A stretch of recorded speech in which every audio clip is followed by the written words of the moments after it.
Hello বন্ধুরা, শুভ দীপাবলির অনেক শুভেচ্ছা রইল তোমাদের। তো চলো আজকে আমাদের বাড়ির পাশেই যেখানে ঠাকুর বানায় পালবাড়ি, তো সেখানে প্রচুর ঠাকুর বানানো হয়েছে আর প্রচুর ঠাকুর নিয়ে যাচ্ছে এখান থেকে, তোমরা দেখতেই পাচ্ছ। তো তোমাদেরকে চলো ভেতরে ঢুকে কিছু ঠাকুর দেখাই, কমেন্ট করে বলো কেমন লাগছে। এই দেখো, সব এক একটা ঠাকুর এক এক রকম করে এরা তৈরি করে, ভীষণ সুন্দর। আর কিছু ঠাকুর এখনও কমপ্লিট হয়নি, একটু রং টং করা বাকি আছে। ম্যাক্সিমামই তৈরি হয়েছে আর অনেক ঠাকুর নিয়ে যাওয়া হয়েছে এখান থেকে।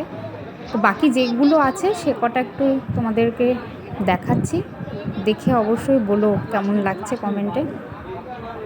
আর ভালো যদি লাগে তবে অবশ্যই সাবস্ক্রাইব আর লাইক করো প্লিজ। সবাই ভালো থেকো, পুজো ভালো করে কাটিও, টাটা।